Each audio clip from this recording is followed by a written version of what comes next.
الحمد للہ رب العالمین والصلاة والسلام علی سید الانبیاء والمرسلین والصلاة والسلام علی آباء سید الانبیاء والمرسلین والصلاة والسلام علی امہات سید الانبیاء والمرسلین والصلاة والسلام علی اعمام سید الانبیاء والمرسلین لا سیما افضل البشر بعد الانبیاء بالقول الغالب خیر الناصرین سیدنا ابو طالب علیہ الصلاۃ والسلام وعلی آلہ واصحابہ واہل بیتہ وعترتہ وعشیرتہ اجمعین، اما بعد فاعوذ باللہ من الشیطان الرجیم، بسم اللہ الرحمن الرحیم۔ انما یرید اللہ لیذہب عنکم الرجس اہل البیت ویطہرکم تطہیرا۔ صدق اللہ مولانا العظیم وبلغنا رسولہ النبی العظیم الرؤوف الرحیم۔ ان اللہ وملائکتہ یصلون علی النبی یا ایھا الذین آمنوا صلوا علیہ وسلموا تسلیما۔ اللہم صل علی سیدنا مولانا محمد وعلی آل سیدنا مولانا محمد کما صلیت علی ابراہیم وعلی آل ابراہیم انک حمید مجید۔ اللہم بارک علی محمد وعلی آل محمد کما بارکت علی ابراہیم وعلی آل ابراہیم انک حمید مجید۔ الصلاۃ والسلام علیک یا سیدی یا رسول اللہ وعلی آلک واصحابک یا سیدی یا حبیب اللہ۔ الصلاۃ والسلام علیک یا سیدی یا خیر خلق اللہ وعلی آلک واصحابک یا سیدی یا زینت عرش اللہ۔ حمد و صلات کے بعد انتہائی نہایت واجب القدر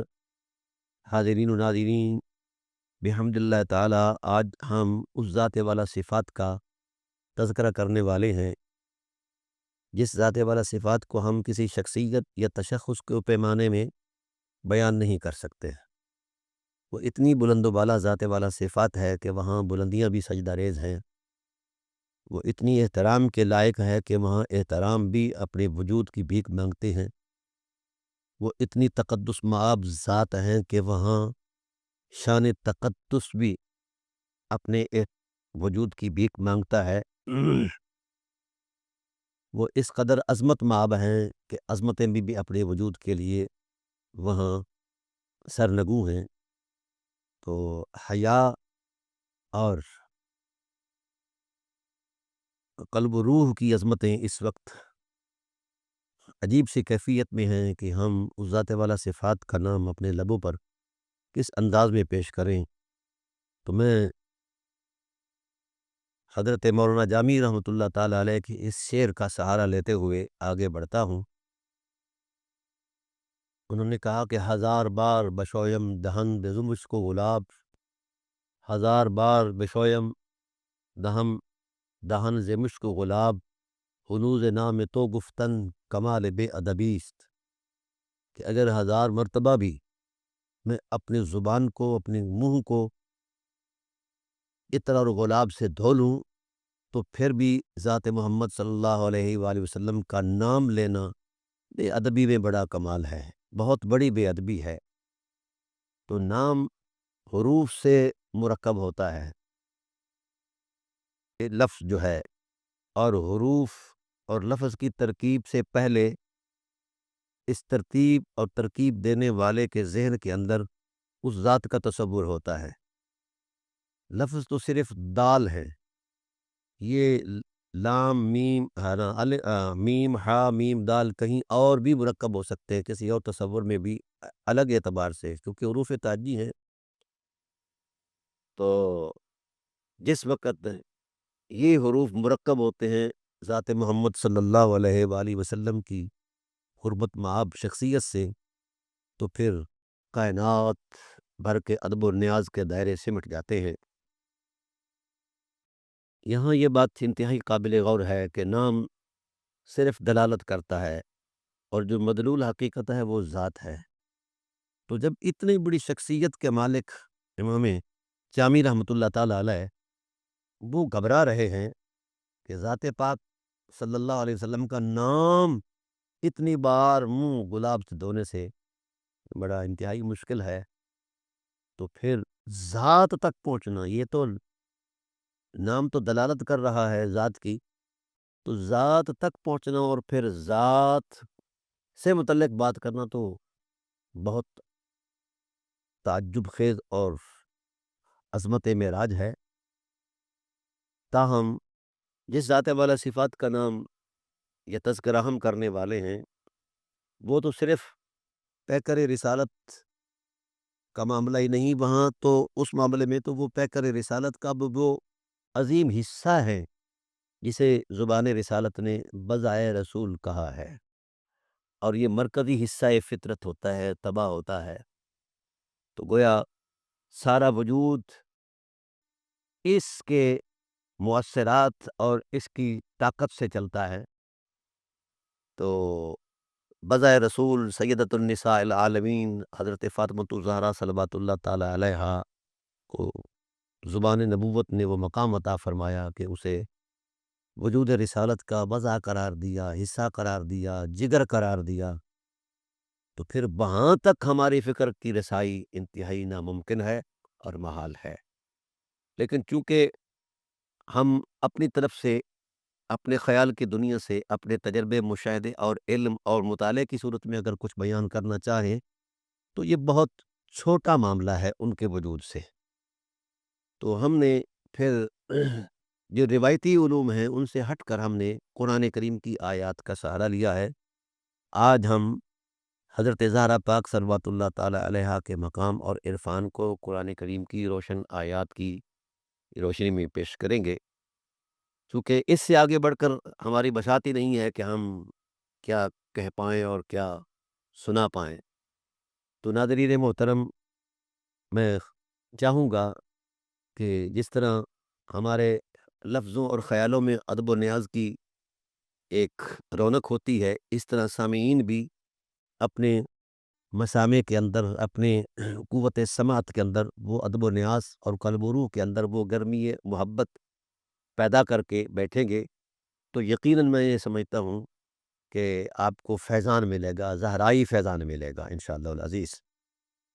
حضرت زہرا پاک صلوات اللہ تعالی علیہا شخصیت نہیں، قرآن کریم نے ایک قاعدہ بیان فرمایا ہے کہ اللہ تعالیٰ کے ہاں کچھ ایسی حرمتیں ہیں کہ جن کو اللہ تعالیٰ کی ذات نے کسی ٹائٹل پر، کسی تشخص پر بیان نہیں فرمایا، اگرچہ وہ کائنات میں مشخص ہیں، لیکن قرآن کریم نے ان کے مرتبے کو شخصیت کے دائرہ اثر سے بلند رکھا ہے۔ مثلا حضرت سیدنا ابراہیم علیہ السلام کی بابت قرآن پاک نے کہا ان ابراہیم کان امتاً، ابراہیم ایک شخصیت نہیں، ایک کائنات ہے وفاؤں کی، محبتوں کی، عظمتوں کی، اور اللہ وحدہ لا شریک کے ساتھ تعلق کی عظمت میں وہ ایک بلند و بالا کائنات ہے۔ کان امتاً قانتا للہ، پھر اس تشخص کو جس انداز میں بیان فرمایا کہ پہلا عنوان ہی قرآن نے اس تشخص میں بیان فرمایا کہ اتنی بڑی عظمت مآب شخصیت اور جس کے فطری قواعد کا حجم اتنا بڑا ہے کہ کائنات چھوٹی ہے، اور ان کے عشق و محبت اور اللہ تعالیٰ کی ذات کے ساتھ تعلق کی حرمت اتنی وسیع ہے کہ کائنات بہت چھوٹی ہے۔ اس لیے تو اللہ تعالیٰ نے یہ فرمایا کہ انی جاعلک للناس اماما، ہم نے آپ کو امام بنا دیا ہے۔ کیوں؟ اس امامت سے پہلے مقدمہ امامت ہے، اور مقدمہ امامت کیا ہے؟ اذ ابتلی ابراہیم ربہ بکلمات فاتمہن۔ تو حضرت ابراہیم علیہ السلام کو اللہ نے آزمائشوں میں ڈالا، قرآن نے گواہی دی کہ فاتمہن، وہ عشق و محبت کا تاجدار اتنا آگے بڑھ گیا کہ ان آزمائشوں کا اتمام کر ڈالا، اس سے آگے گنجائش ہی نہیں چھوڑی۔ تو اب دینی تصورات میں یہ بات موجود ہے کہ حضرت ابراہیم علیہ السلام کے اوپر جو آزمائشوں کا تسلسل تھا وہ تین اعتبار سے تھا۔ مالی اعتبار سے مال بھی اللہ کے راہ میں قربان کر دیا، جانی اعتبار سے جان بھی قربان کر دی، اولاد کے اعتبار سے یہ فطری تقاضے ہیں، اور 80 سال کی دعاؤں کے صلے میں جو حضرت اسماعیل ملتے ہیں تو قرآن کریم کہتا ہے کہ جس وقت ان کو حضرت اسماعیل ملے تو پھر فلما بلغ معه السعی قال یا بنی انی اری فی المنام، تو جب وہ امیدیں نتیجہ خیز ثابت ہونے لگیں تو پھر عشق نے پھر آزمایا کہ اس کے گلے پر چھری پھیرو، تو وہ بندہ عشق، وہ امام عشق آگے بڑھے، کچھ نہیں سوچا۔ یہ چیزیں ہر ایک کے سامنے ہیں۔ میں اس سے ایک نتیجہ اخذ کرنا چاہتا ہوں کہ جناب ابراہیم علیہ السلام کی ذات والا صفات نے مال خیرات کیا اور اللہ کے پیار میں نارے نمرود میں بھی کود گئے،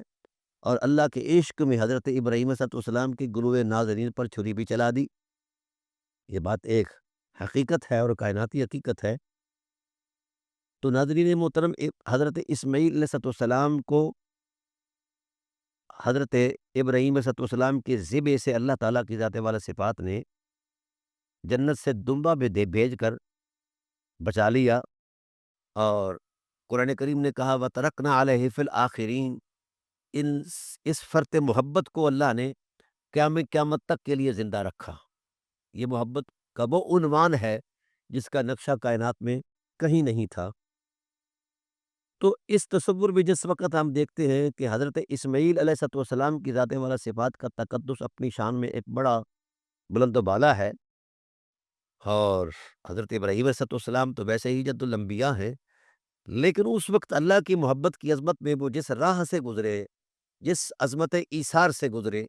جس وقار وفا سے گزرے، وہ اتنا بلند تھا کہ بلندیاں بھی کم نظر آتی ہیں۔ لیکن پھر ہوا یہ، اہتمام قدرت اور مشیت الہی نے یہی فیصلہ کیا کہ حضرت ابراہیم علیہ السلام کے لخت جگر کو بچا لیا جائے جنت سے دمبا۔ تو جس کا ایک اسماعیل ذبح ہو اور وہ بھی بچا لیا جائے، اس کے فرط جذبات کا تقدس اتنا بلند ہو جاتا ہے کہ قرآن کریم کی 600 آیات ان حرمتوں کو بیان کر رہی ہیں۔ ہاں، اس میں کوئی شک نہیں ہے کہ ایسا ہے، یہ ایک حقیقت ہے۔ لیکن اسی ذبح اسماعیل کی، ذبح ابراہیم علیہ السلام نے جو کردار دیا ذبح اسماعیل کا، اسی تسلسل کی پھر ایک ضرورت میسر آئی، اور وہ بھی محبت کی عظمت تھی۔ تو پھر وہاں دمبا نہیں بھیجا گیا، کربلا معلیٰ کے اندر دمبا نہیں بھیجا گیا، کوئی فرشتہ مددگار اور معاون نہیں آیا، کوئی ایسی صورت نہیں بن پائی۔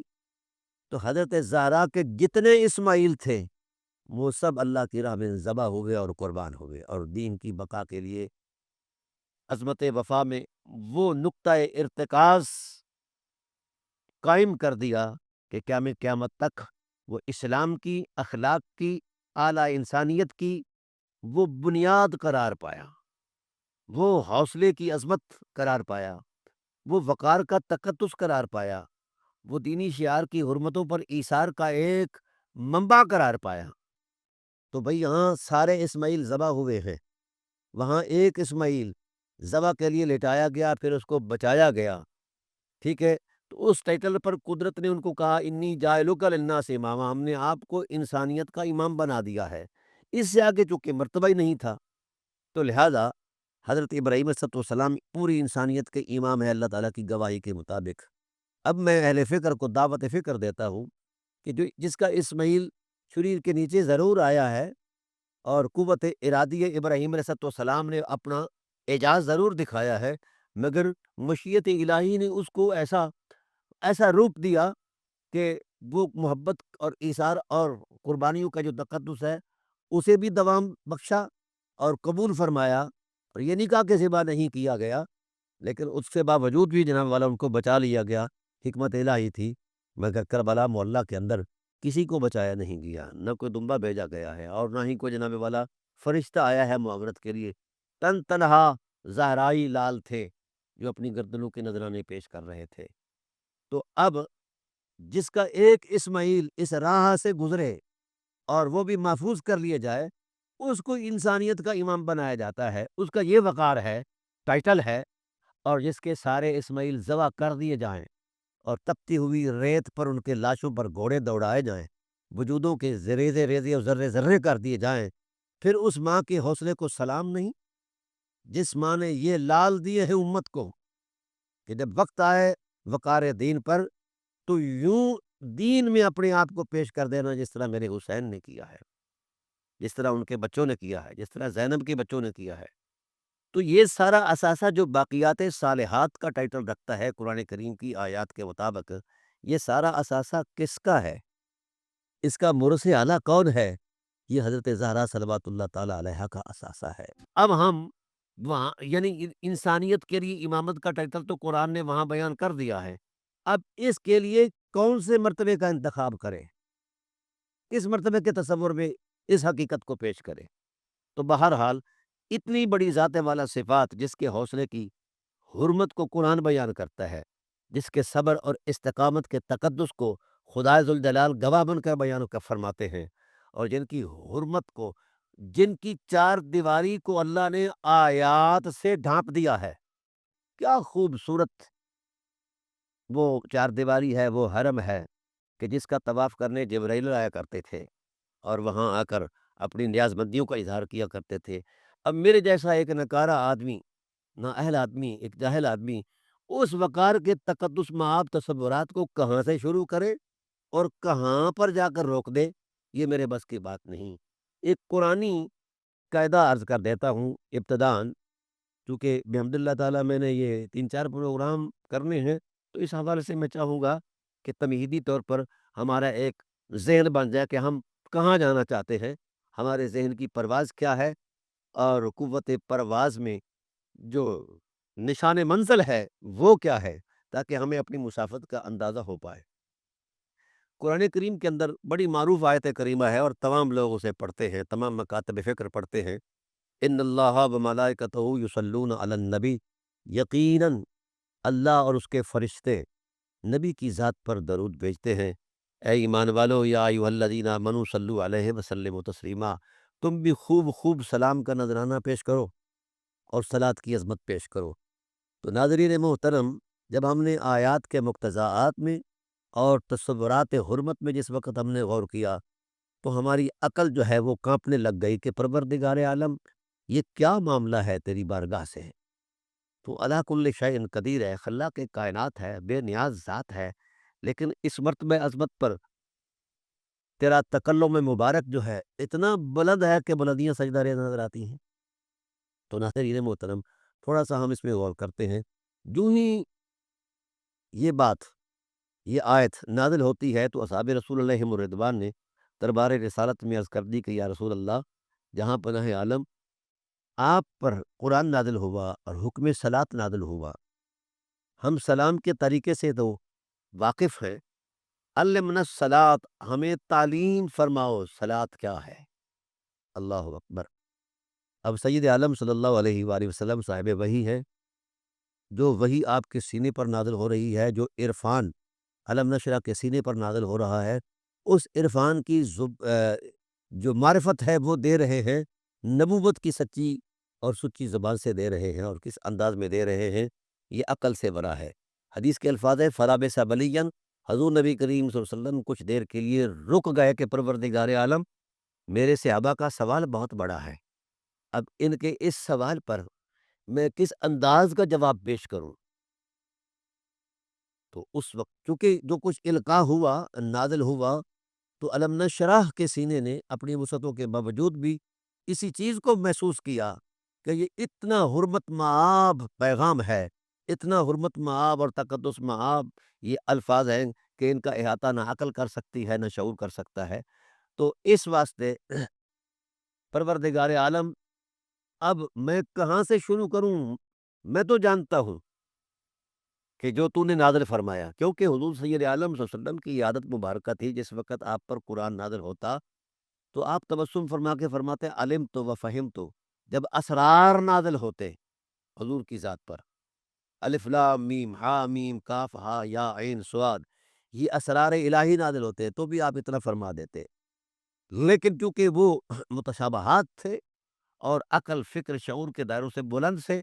آپ نے ان کی تلاوت ضرور فرمائی ہے، مگر قرآن کریم کے ضابطے کے مطابق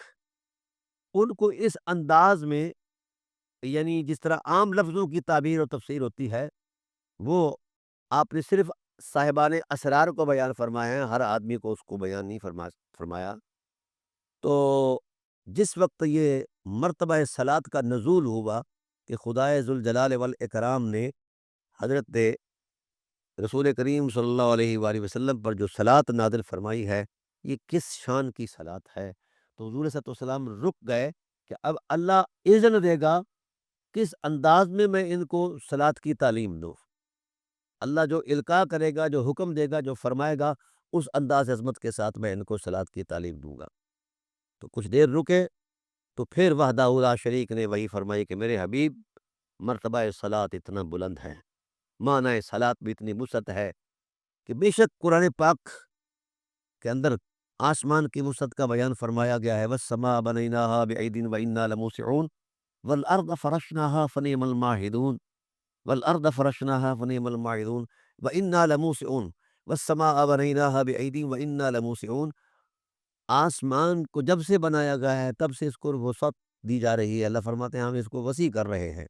اس لیے زمین کا جغرافیہ تو لوگوں نے پیمائش کر لیا ہے، آسمان کا جغرافیہ آج تک کسی کی پیمائش اور جغرافیے میں نہیں آ سکا۔ تو ناظرین محترم، جس وقت صلات کی حرمت کا نزول ہوتا ہے قلب مصطفیٰ صلی اللہ علیہ وآلہ وسلم پر، تو باوجود کائنات اپنی وسعتوں کے بھی سمٹ گئی۔ خدا ذوالجلال نے فرمایا میرے حبیب لفظوں میں اتنی توانائی نہیں ہے کہ اس حرمت کو بیان کر سکے، خیالوں میں اتنا وسعت نہیں ہے کہ اس کا احاطہ کر سکے، شعور میں اتنی پرواز نہیں ہے کہ اس کے مقام تک پہنچا جا سکے۔ تو پروردگار عالم پھر میں اس کی تعبیر کیسے کروں، تشریح کیسے کروں؟ تو اس وقت اللہ نے فرمایا میرے حبیب ان سے کہو قولو اللہم صلی علی محمد وعلی آل محمد، ان سے کہو کہ یہ کہیں کہ اے اللہ اپنی شان سے تو درود بھیجتا ہی ہے، صلات بھیجتا ہی ہے، پروردگار عالم ہماری طرف سے بھی اپنی شایان شان بھیج۔ ہماری کیا بساط ہے کہ ہم اس حرمت صلات کا احاطہ کر کے یا اس کا اعادہ کریں، ہمارے بساط میں بس نہیں ہے، ہمارے بس کی بات نہیں ہے۔ پروردگار عالم تو خود اپنی عظمت کے ساتھ اس حوالے سے ہمیں تعلیم فرما اور تو خود ہماری طرف سے بھیج، ہم تیری بارگاہ میں دعائی کر سکتے ہیں، خواہشی کر سکتے ہیں، استدعا کر سکتے ہیں، درخواست کر سکتے ہیں۔ تو لہذا ہماری اس درخواست کو قبول فرما۔ تو ناظرین کرام، جب یہ بات آئی قولوا اللہم صلی علی محمد وعلی آل محمد، تو پھر حضور نبی کریم صلی اللہ علیہ وسلم نے صحابہ کو یہی تعلیم فرمایا۔ اب یہاں قابل غور بات ہے کہ نظم نسق کے اندر تو علی النبی کا ذکر آیا ہے کہ صلات علی النبی ہے، کسی اور شخصیت کا بطور تشخص نام نہیں لیا گیا، کسی اور فرد کا نام نہیں لیا گیا۔ تو پھر رسالت پناہ عالم صلی اللہ علیہ وآلہ وسلم نے آل محمد کو، آل محمد صلی اللہ علیہ وآلہ وسلم کو معنی صلات کیوں قرار دیا؟ یہ بڑی عرفانی بات عرض کر رہا ہوں۔ سید عالم صلی اللہ علیہ وآلہ وسلم جو کہ قرآن کا پہلا فہم رکھتے ہیں، عرفان کی معراج پر ہیں، اور اپنے تقدس میں وہ اتنے بلند ہیں کہ سید المرسلین ہیں، صاحب شریعت ہیں، اور آپ کے بعد نہ کوئی شریعت ہے اور نہ کوئی نبوت ہے کسی کی۔ تو پھر اتنے بڑے اس معاملے کو رسالت پناہ عالم صلی اللہ علیہ وسلم نے لفظ کے تحت لفظ بھی کیوں نہیں رکھا؟ معنی کے اعتبار سے آگے کیوں بڑھے ہیں؟ ہاں، یہ سوال تھا۔ اب اس کا جواب بھی قرآن پاک کے اندر موجود ہے، اور میں یہاں یہ بات عرض کرتا جاؤں کہ رسالت پناہ عالم صلی اللہ علیہ وسلم صاحب وحی ہیں، تو صاحب وحی نے جو عرفان پایا مشیت الہی کی حرمت میں، اس عرفان کو بیان فرما دیا صحابہ کرام علیہم رضوان کے حوالے کے سامنے۔ تو آپ کے اس ارشاد میں ایک راز ہے، فرمایا ہاں یہ عطف کے ساتھ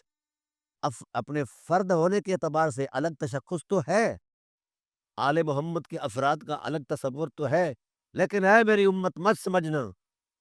یہ جو علی النبی کا پیغام ہے بڑا بلند پیغام ہے، اس پیغام کے ضمن میں جو حقیقتیں چھپی ہیں وہ کہیں بلند و بالا ہیں۔ یا رسول اللہ پھر ہم کیا سمجھیں؟ فرمایا علی النبی پر خدا ذوالجلال کا تقدم کیوں رکا، اور ہم نے یہ اضافہ کیوں کیا آل محمد اور آباء محمد کا؟ تو حضور سید عالم صلی اللہ علیہ وسلم کے اس کلمے نے یہ وضاحت دے دی کہ محمد اور آل محمد دو چیزیں نہیں ہیں، دو حقیقتیں نہیں ہیں، ایک حقیقت کے دو نام ہیں، ایک ہی حرمت کا دو دو باب ہیں،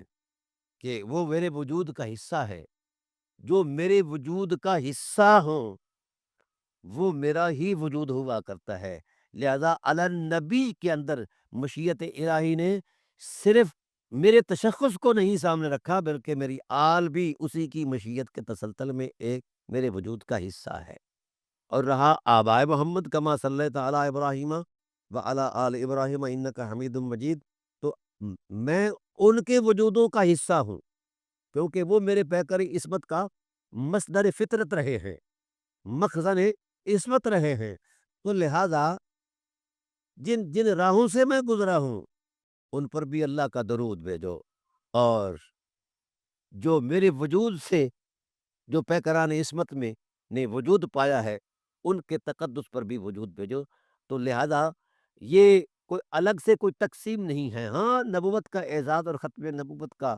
تقدس وہ میرا شرف ہے، میرے بعد کوئی نبی نہیں ہے، لیکن میرے وجود کو ان کے وجود سے الگ نہ سمجھنا، نہ ہی ان کو مجھ سے الگ سمجھنا۔ اور پھر حیرت اس بات پر ہے، جتنی بھی تعلیمات آئی ہیں ہر تعلیم کے اندر رسول اللہ صلی اللہ علیہ وآلہ وسلم نے اس بات کی گواہی دی ہے کہ محمد اور آل محمد دو نہیں ہیں، ایک حقیقت کے دو نام ہیں، کیونکہ وہ میرے پیکر عصمت کا تسلسل ہیں، اور میرا پیکر عصمت میرے آباء و اجداد کا تسلسل ہے۔ لہذا قولوا اللہم صلی علی محمد وعلی آل محمد، تم کہو اللہ درود بھیج محمد اور آل محمد پر۔ اور یہ جو عطف ہے، عطف کے اندر حکم ایک ہی ہوتا ہے، لیکن دو حقیقتوں کو بیان کر کے یہ شعور دیا جاتا ہے کہ دیکھو کہ محمد اور آل محمد یعنی ذات محمد کے بعد اگر مرکز ہدایت، مرکز رحمت، مرکز دین، مرکز عفت، مرکز عصمت، مرکز شرافت، مرکز فضیلت، مرکز وقار، مرکز وفا اور مبدأ رحمت کوئی پیکر ہے تو وہ آل محمد صلی اللہ علیہ وآلہ وسلم کا وجود ہے۔ تو یہ دو حقیقتیں جو ہیں اس انداز میں بیان فرما دی گئی ہیں، گویا مشیت الہی میں بھی یہی حقیقت طے تھی، اور حضور علیہ الصلوۃ والسلام کی ذات والا صفات نے اس بات پر وضاحت دے دی ہے کہ ابھی آدم خلق نہیں ہوئے تھے علیہ السلام،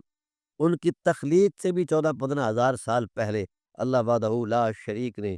میری اہل بیت کو اپنے حرم میں بلایا، بلا کر میرے حرم کے لوگ اللہ وحدہ لا شریک کے حسن مطلق میں سرشار رحمت ہو کر اس کی تسبیح کرتے رہے، اور میرا رب اپنے حرم میں بٹھا کر یعنی آغوش رحمت میں سما کر اللہ تعالیٰ ان پر درود بھیجتا رہا ہے۔ تو یہ وہ تصور ہے جہاں عدل اور اود کے دائرے بھی چھوٹے نظر آتے ہیں، تاہم یہ بات طے ہے کہ ہم یہاں اپنے خیال کی دنیا سے ہٹ کر اپنے ایمان کی عظمت کے سامنے آگے آئیں۔ رسالت پناہ عالم صلی اللہ علیہ وسلم نے جس تصور کو نبوی زبان سے پیش فرمایا ہے وہی حق ہے۔ تو گویا حضرت زہرا پاک فقط بنت رسول نہیں ہیں، وجود نبوت کا حصہ ہے، اور درود جو حکم دیا گیا ہے اس کا وہ محل رحمت ہیں۔ اب آئیے ہم ذرا اس درود کے تصور کو پیش کرتے ہیں۔ تو لفظ ان اللہ و ملائکتہ یصلون علی النبی، بے شک اللہ اور اس کے فرشتے درود بھیجتے ہیں نبی پر، ایمان والو تم بھی درود بھیجا کرو۔ تو اب لفظ صلاۃ پر جس وقت اہل علم نے غور و فکر کیا اور تحقیق کی تو بڑے بڑے انوار و تجلیات سامنے آئے، لیکن ایک خاص بات جو ترکیب کلام عرب کے اندر موجود ہے وہ بڑی بلند و بالا ہے۔ وہ خاص بات یہ ہے کہ اللہ تعالیٰ کی ذات نے لفظ ان سے شروع کیا ہے، فرمایا اس میں شک نہیں ہے، خبردار اس میں اگر روایتی انداز میں خیال کی دنیا میں شک گزرا تو کافر ہو جاؤ گے۔ ان اللہ، بے شک اللہ اور اس کے فرشتے درود بھیجتے ہیں محمد اور آل محمد پر اور آباء محمد پر، ایمان والو تم بھی ایسا بھیجو۔ تو یہاں لفظ ان جو ہے یہ جملہ اسمیہ کی ترکیب میں یہ اس کی شناخت ہے۔ تو جملہ اسمیہ کا جو طبی خاصہ ہوتا ہے وہ بڑا بلند ہے کہ تسلسل اس کا معنی ہے اور استمرار اس کا معنی ہے، یعنی کسی عمل کو مسلسل کرنا۔ تو اب نظم نسق کے اندر یہ بات طے کر دی گئی کہ کائنات کا کل نظام جو ہے وہ حکم کن کے فیضان سے وجود میں آ گیا ہے، بس رہا اس کا تسلسل قائم رکھنا۔ اللہ فرماتے ہیں فالمدبرات امرا، ہم نے اپنی ایک حرکت الوہیت سے یعنی ایک تحرک سے صرف دو حرفوں کو ملایا تو کائنات کو وجود بخش دیا ہے۔ تو اب اس کے چلانے کے لیے ہم نے مدبرات امر کا اہتمام کیا ہوا ہے۔ ہم جو عمل مسلسل کرتے ہیں جس میں لمحہ کے لیے بھی رکنا نہیں ہے، سانس لینا نہیں ہے، لا تأخذہ سنۃ ولا نوم، ہمیں نہ نیند آتی ہے نہ ہمیں اونگ آتی ہے، نہ ہم سانسوں کے عذر سے مطلب وابستہ ہیں، ہم اس سے بلند و بالا ہیں۔ جو میں الوہی نظم کے ساتھ، الوہی تسلسل کے ساتھ کام کرتا ہوں وہ یہی کرتا ہوں کہ محمد اور آل محمد صلی اللہ علیہ وآلہ وسلم پر درود بھیجتا ہوں اور ان کو اپنی رحمت عطا کرتا۔ پھر یصلون علی النبی، بھی ایک جملہ ہے، یہ جملہ فعلیہ ہے، اس کا تبھی خاصہ ہے کہ تجدد اور تحدث، نئی بات اور نکھری بات اور بلند و بالا بات کرنی۔ تو پھر اللہ تعالیٰ کی ذات نے یہ تصور دیا کہ خبردار مت سمجھنا کہ ہم روایتی انداز میں فرط ذوق میں کچھ باتیں کر کے پر چھوڑ دیتے ہیں، کسی کی عظمت کو بیان کر کے پھر روک دیتے ہیں، ایسا نہیں ہے۔ فرمایا یصلون علی النبی، ہم ہر لمحے نئی شان کے ساتھ، نئے انداز عظمت میں، نئے وقار محبت میں، نئے تقدس کے ساتھ ان کا مقام بیان کرتے ہیں اور ان پر درود پڑھتے ہیں۔ تو اب الوہی نظم کے ساتھ جب ہر لمحے نیا وقار ہے، نئی شان ہے، نیا تصور عظمت ہے، تو مجھے بتایا جائے اب اللہ وحدہ لا شریک کا یہ تسلسل اس وقت سے جاری ہے جب وقت بھی کسی عقائد میں نہیں تھا، اور اس وقت تک جاری رہے گا جب وقت بھی کسی عقائد میں نہیں رہے گا۔ تو میرا اہل علم سے سوال ہے اور تمام سامعین سے سوال ہے، ناظرین سے سوال ہے کہ مجھے بتایا جائے کہ جس تسلسل کے ساتھ، الوہی نظم کے ساتھ اللہ یہ درود بھیج رہے ہیں، اللہ یہ شان بیان کر رہے ہیں، اللہ یہ وقار دے رہے ہیں ہر لمحے نئی شان کے ساتھ، تو ابھی اگر ان شانوں کا اختتام ہو جاتا تو خدائے ذوالجلال کہیں رک جاتے، کسی اور عمل میں مصروف ہو جاتے۔ ابھی تو شان الوہیت میں اس کے تسلسل کی انتہا نہیں آئی، نہ اس کی ابتدا کا کسی کو علم ہے، نہ انتہا کا کسی کو علم ہے۔ تو جب نظام الوہیت کے اندر اس کی ابتدا اور انتہا کے لیے کوئی لکیر نہیں کھینچی گئی، تو بتاؤ مجھ جیسا شخص اس حرمت مآب ذکر کو کہاں سے شروع کرے اور کہاں تک جا کر رک جائے؟ نہیں، یہ کائنات کے کسی شخص کی بساط ہی نہیں ہے کہ وہ ان حرمتوں کا احاطہ کر پائے اور یہ بیان کر پائے کہ خدائے ذوالجلال کہ ہاں ان کا کیا مقام ہے۔ اب آئیے ہم ذرا لفظ صلاۃ کے معنی پر تھوڑا سا گفتگو کرتے ہیں۔ لفظ صلاۃ کا جو ہے یصلون، یہ الصلاۃ یعنی اس کے کئی معنی ہیں، اور اس کا معنی ایک یہ بھی ہے مصلی، صلاۃ پڑھنے والا، یا مصلی اس گھوڑے کو بھی کہتے ہیں جو دوسرے کے ساتھ مل کر چرے۔ تو اس کا مطلب یہ ہوا کہ یہ قربتوں کی انتہا ہے، یعنی صلاۃ الہی کا مطلب یہ ہے کہ ہم محمد اور آل محمد کو اپنے قربتیں عطا کرتے رہتے ہیں الوہی شان کے ساتھ اور پورے تسلسل کے ساتھ۔ اب یہ قربتیں کدھر ہیں؟ اس کی سمت ہی کوئی نہیں ہے۔ خدا جلال جو ہے یہ سمت جہت طرف سے پاک ہے،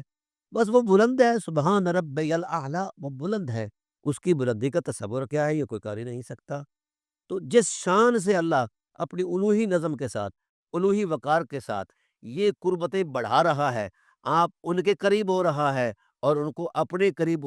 کر رہا ہے، ابھی تک تو کائنات میں کوئی ایسا دائرہ فکر نہیں آیا جو یہ لکیر کھینچ سکے، جو یہ تصور قائم کر سکے کہ یہاں تک یہ منزل تھی، یہ عرفان تھا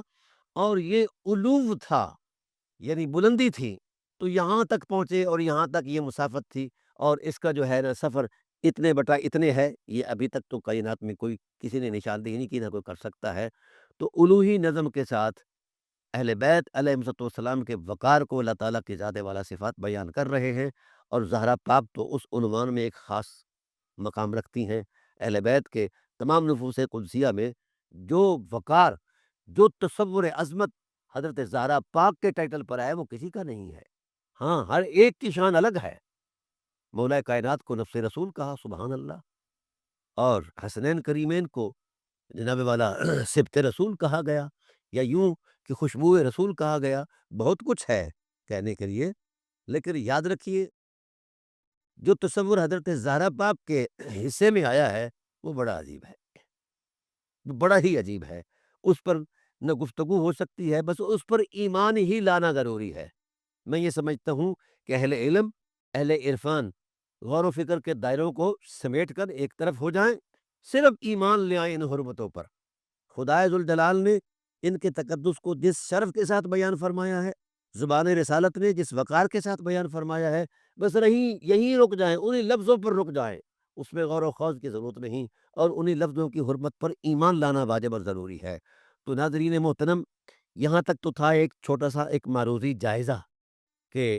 یہ وہ لوگ ہیں جو معنی کلام الہی ہیں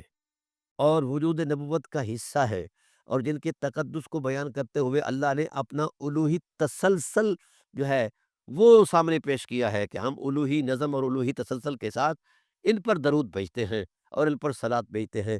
رسالت پناہ عالم صلی اللہ علیہ وسلم نے جو نشاندہی فرمائی ہے نا کہ کما صلیت علی ابراہیم، کمال کی بات ہے، بڑی شان کی بات ہے۔ تو ان کی جو مسافت ہے، کائنات کا کوئی جغرافیہ دان، کوئی صاحب شعور، بلکہ ملکوتی کائنات کا بھی کوئی فرد آج تک یہ نہیں کہہ سکا، نہ کہہ سکتا ہے، نہ کسی دائرہ علم کے اندر یہ کوئی حرف موجود ہے کہ کسی نے دعویٰ کیا ہو کہ فلاں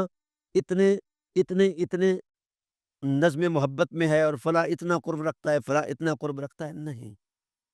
جبرائیل علیہ السلام جو ملکوتیوں کا سردار ہے وہ بھی یہ نہیں کہہ پایا کہ حضرت زہرا کو کتنا قرب ہے رسول سے، کتنا قرب ہے جناب والا خدا سے، کتنا قرب ہے، اس کا دائرہ کار کیا ہے، احاطہ کیا ہے، اور اس کا منظر نامہ کیا ہے، اور خد و خال کیا ہے۔ نہیں، تو جہاں جبرائیل علیہ السلام جیسی شخصیات خاموش ہیں اور رسالت پناہ عالم صلی اللہ علیہ وآلہ وسلم نے بھی اتنا کچھ ہی بیان فرمایا ہے جہاں تک آپ کی نبوت کی نظر نے دیکھا ہے، خدا ذوالجلال نے تو پھر اپنی شان سے جو کچھ بھی کیا ہے اسے خدا جانتا ہے، یہ رسول جانتے ہیں، تو پھر ہم ان سے آگے کیسے بڑھیں؟ ہمیں صرف ایمان لانے کا کہا گیا ہے کہ ان حقیقتوں پر ایمان لایا جائے، یہاں صرف ایمان لانا ضروری ہے۔ اس لیے قرآن کریم نے قاعدہ دیا ہے هو الذی انزل علیک الکتاب منہ آیات محکمات ہن ام الکتاب واخر متشابہات فاما الذین فی قلوبہم زیغ فیتبعون ما تشابہ منہ ابتغاء الفتنة وابتغاء تأویلہ وما یعلم تأویلہ الا اللہ والراسخون فی العلم یقولون آمنا بہ کل من عند ربنا وما یذکر الا اولو الالباب۔ یہ قرآن کریم نے قاعدہ بیان فرما دیا ہے کہ حبیب ہم نے آپ پر ایسی شان والی کتاب نازل فرمائی ہے جس کی آیات کے دو اعتبارات ہیں، کچھ آیات محکم ہیں جو عمل کے لیے نازل فرمائی گئی ہیں، حرمت کردار کو تقدس عطا کرنے کے لیے بیان فرمائی گئی ہیں، اور جو سیرت کو عظمت معاب بنانے کے لیے بیان فرمائی گئی ہیں، سوسائٹی کو، معاشرے کو نظم عظمت بیان کرنے کے لیے بیان فرمائی گئی ہیں، ان پر عمل ضروری ہے۔ لیکن مؤخر متشابہات، کچھ ایسے اسرار ہیں محبوب جسے ہم جانتے ہیں یہ علم نشرہ کے سینے میں محفوظ ہے میرے حبیب، تو پھر جو لوگ کردار دینے سے آری ہیں وہ لوگ ان متشابہات کی جوڑ توڑ میں پڑے رہتے ہیں کہ جناب والا یہ متشابہات کیا ہے۔ فَأَمَّا الَّذِينَ فِي قُلُوبِهِمْ زَيْغٌ، اللہ نے فرمایا جو ان متشابہات پر غور و فکر کے گھوڑے دوڑاتا ہے ہم ان کے دل ٹیڑھے کر دیتے ہیں، وہ ٹیڑھے دل والے ہیں۔ صاف دل والے ایمان لانے والے ہوتے ہیں، غور و فکر کرنے والے نہیں ہوتے۔ تو کچھ ایسی عظمتیں ہیں جہاں غور و فکر سے عقلیں تھک جائیں، خرد سے کہہ دو کہ سر جھکا لے، ارے گما سے گزرے گزرنے والے یہاں تو پڑے ہیں خود جہت کو لالے، کسے بتائے کدھر گئے تھے۔ تبارک اللہ شان تیری، تجھی کو زیبا ہے بے نیازی، کہیں تو جوش لن ترانی، کہیں تقاضے وصال کے ہیں۔ تو ناظرین محترم یہ بات طے ہے، زہرا کا مقام شعور سے ورا ہے، مذہب کے تصورات سے ورا ہے۔ خدائے ذوالجلال نے کائنات کے جتنے بھی تصورات عظمت اور رفعت رکھے ہیں ہر تصور سے زہرا کا مقام ورا ہے۔ اس لیے زہرا پاک صلوات اللہ تعالی علیہ کی حرمت پر، تقدس پر، شرافت پر، عصمت پر، وقار پر ایمان لانا ضروری ہے، اور اس کی خاص وجہ یہ ہے کہ حضرت زہرا پاک صرف پیکر محسوس نہیں ہے کہ ہم ان پیکر محسوس کے کچھ تقدس معاب احساسوں کو بیان کریں، ایسا نہیں ہے۔ حضرت زہرا پاک اللہ کی مشیت کا ایک خاص اہتمام ہے، بلکہ اگر یوں کہوں کہ نبوی سیرت میں حضرت زہرا پاک ایک خاص عنوان ہے۔ حضرت زہرا پاک کو ہٹا دیا جائے تو مجھے کوئی سیرت نگار بتائے کہ میں سیرت رسول کہاں سے لکھے اور کہاں سے شروع کرے۔ تو دوسری بات یہ ہے کہ حضرت زہرا پاک رسالت پناہ عالم صلی اللہ علیہ وآلہ وسلم کا اعتماد ہے، اور آپ کی سیرت طیبہ جو ہے یہ عین سیرت رسول ہے، اور اس کی گواہی ام المومنین حضرت عائشہ صدیقہ سلام اللہ تعالی علیہ نے اپنی پاکیزہ زبان سے عطا فرمائی ہے۔ ما رأیت احدا اشبہ بالرسول اللہ صلی اللہ علیہ وسلم من فاطمہ بنت محمد صلی اللہ علیہ وآلہ وسلم، میں نے پورے عرصہ حیات میں حضرت زہرا پاک کے علاوہ کسی کو رسول اللہ صلی اللہ علیہ وآلہ وسلم کی سیرت کا عین نہیں دیکھا۔ جو 2500 سے 3000 روایات فرامین نبوت کی راویاں ہیں، اور اگر ان کو چھوڑ دیا جائے تو جو گھریلو زندگی کی تعلیمات ہیں وہ کسی کے ہاں میسر ہی نہ آئے، خان کی زندگی جو ہے وہ معطل ہو جائے، وہ گواہی دے رہی ہیں کہ حضرت زہرا پاک اتنی بلند ہے۔ حالانکہ وہ خود کو بھی کہہ سکتی تھی ام المومنین کے ٹائٹل سے کہ میری یہ شان ہے، میرا یہ وقار ہے، لیکن ام المومنین صلوات اللہ تعالیٰ علیہا چونکہ عالمہ فاضلہ تھی اور فقیہہ تھی، اس لیے انہوں نے وہ بولا جو ان کے تجربے اور مشاہدے میں آیا۔ اس لیے انہوں نے اپنے خیال کا تصور نہیں دیا، اپنی چشمدید گواہیوں کے تصور میں بول کر کہا ما رائے تو میں نے دیکھا ہی نہیں ہے، زندگی میں کبھی ایسا کوئی شخص یا ایسا کوئی وجود گزرا ہی نہیں ہے جس کو میں نے رسول دو عالم کی سیرت کا عین دیکھا ہو۔ ما رائے تو اصل جو بات عرض کرنا ہے وہ یہ ہے کہ جب رسول اللہ صلی اللہ علیہ وسلم کی سیرت کا عین ہے حضرت زہرا، تو رسول پاک صلی اللہ علیہ وسلم نے یہ نہیں فرمایا تھا کہ انی تارکم فیکم الثقلین، یوں فرمایا تھا، وہ اعتماد تھا کہ اب میرے بعد دین کے وقار کے لیے، دین کی بحالی کے لیے، دین کی قوت بن کر، بطور دلیل دین بن کر جو وجود آئیں گے وہ میری اہل بیت ہیں۔ تو حضرت زہرا پاک جو ہیں عالم نسوانیت کے اندر شرف اور وقار میں ایک معیار ہیں اور اسوہ ہیں۔ حضرت زہرا پاک ہٹ جائیں تو عالم نسوانیت کو کہیں سے بھی اسوہ نہیں ملے گا، کیا ملے گا کسی کے؟ اس لیے سیرت طیبہ کا وہ عین ہے، اور وہ دین محمد میں صرف شخصیت نہیں، دلیل دین ہے، دلیل دین ہے، حجت الہی ہیں اور وقار نبوت ہیں۔ بلکہ یوں سمجھا جائے کہ حضرت زہرا پاک کے کردار کی عظمت کا اتنا بڑا تقدس ہے کہ خود نبی صلی اللہ علیہ وآلہ وسلم اپنی نبوت کی حرمتوں کے باوجود بھی جو ہی زہرا پاک سامنے آتی تو نبوت کے مصلے پر وہ کھڑے ہو کر استقبال کیا کرتے تھے۔ اور بعض یہ بات آئی ہے روایتوں کے اندر، کسی نے کہا یا رسول اللہ جب بھی بی بی پاک آتی ہیں آپ کھڑے ہو جاتے ہیں، تو آپ صلی اللہ علیہ وسلم نے فرمایا میں خود نہیں کھڑا ہوتا، مجھے خدا کہتا ہے کہ محمد کھڑے ہو جاؤ، حرمت آ گئی ہے۔ ہیں؟ نبوت کی حرمت کا ایک عنوان آ گیا ہے، تو میں تو خدا ذوالجلال کی وحی کی عظمت میں یہ نوکری یہ کام کرتا ہوں، خدا ذوالجلال کی وحی کی صورت میں کھڑا ہوتا ہوں۔ تو حضرت زہرا پاک صلوات اللہ تعالیٰ علیہا کا معاملہ جو ہے وہ صرف مذہب کے تصورات میں نہیں پیش کیا جا سکتا، یا چند فضائل اور خصائص کے تصور میں پیش نہیں کیا جا سکتا۔ ہاں یہ جہاں تک ہمارا دائرہ علم ہے، ہماری فکر کے دائرے ہیں، تو ہم وہاں تک تو ہیں، اس سے آگے جو ہے وہ ہمارے چونکہ بساط میں ہے ہی نہیں۔ آپ نیاز مندی کے ساتھ اس حرم میں جبین نیاز جو ہے وہ ہمیشہ جھکائے رکھیں ادب و نیاز کی عظمت کے ساتھ، اور اس ذات والا صفات کو